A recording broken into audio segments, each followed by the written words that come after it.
खुलुमबाय रायजो राजा नोंथांमोन गोजोन मोनाबिलिनि साफ्रोमनिसिमबो एबा बयनिसिमबो खुलुमनाय सिबिनाय अननाय मोजां मोननाय आरो गाहाम हामलायनायखौ फिन खेबसेबाव गोसो गोथारै बरायनानै लाग्रोफिनबावबाय। आसा खालामदों आइ होप नोंथांमोना इसोरनि अननायाव मोजाङैनो दङ।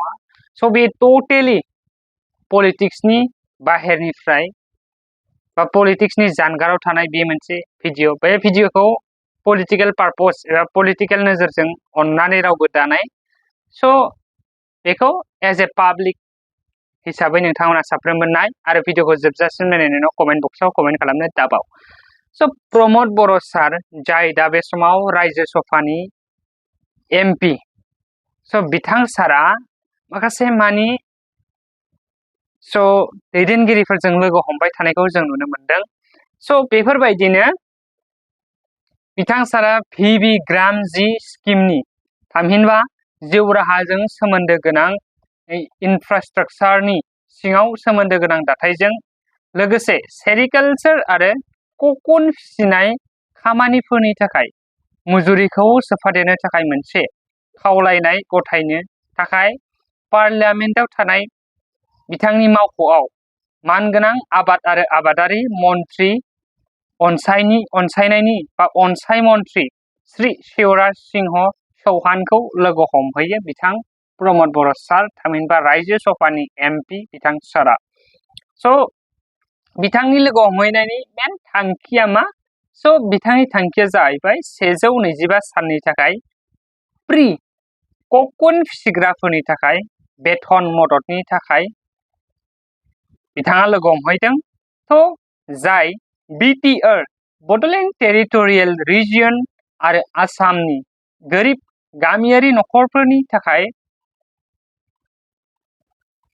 अरायथा जिउ खांनायाव हेफाजाब होनायजों लोगोसे सेरिकालचार दिहुनथायखौ थारैनो बांहोगोन आरो बिथांनि धैर्य गोनां खोनासंनाय आरो बेसेन गोसा लामा दिन्थिनायनि थाखाय साबायखर बावहरो प्रमद बर' बिथां सारा। स' बे बिथां सारा लोगो हमनानै सावरायनाया थारैनो जोबोर बाख्नायथाव खोथा बा जोबोर बाख्नायथाव बाथ्रा। बिथां लोगो हमहैनायाव बिथां सारजों लोगोआव दंफायोमोन रायजो सभानिनो गुबुन सासेबाव MP रोनगोरा नार्जारी सार आरो लकसभानि कक्राझार लकसभानि MP मानगोनां जयन्त बसुमतारी सार। नोंथांमोना बेकग्राउन्डआव स्क्रिनाव नुबाय थादोंबो जानो हागौ बिथां सारमोननि सावगारिखौ बिथांमोननि लोगो हमनायखौ। स' एनिवे बिथां सारमोना लोगो हमनायनि उनाव जाहाथे बिथांमोननि लोगो हमनायनि मोजां फिथाइ थायो बेनि थाखाय आं मिजिंथिबाय बा आसा खालामबाय आरो बेफोरबायदिनो बिथांमोन सारा जाहाथे बड'लेण्डनि थाखाय बा BTR ओनसोलनि थाखाय मोजाङैनो मोजां माखासे मानि सेन्ट्रेलनिफ्राय नाजाथाबनानै नांथाबनानै जुजिनानै जाहाथे जौगानाय लाबोनो हायो बेखौ आं मिजिंथिदों बा आं रिकुवेस्ट खालामदों बिथां सारमोना जाहाथे बेफोरबायदिनो बर' हारिया हेफाजाब जानाय एबा बर'फ्रा मदद आं मिजिंथिदों। स' बेफोरबायदिनो जे जाहाथे बिथांमोन सारमोना उननि समावबो बेफोरबायदि हाबा मावलांगोन बेखौ आं मिजिंथिदों। स' बेयो 23 जुलाइनिनो आपडेटमोन नाथाय आं लेटै आपडेट होनाय जाबाय। स' अब्लाबो नोंथांमोना निस्सय आंनि बे भिडिअखौ फुल एबा जोबजासिम नायदों होननानै आं मिजिंथिदों। स' थेंक इउ स' माच जायफ्रा जोबजासिम नायबाय बेसिम आरो जायफ्रा चेनेलाव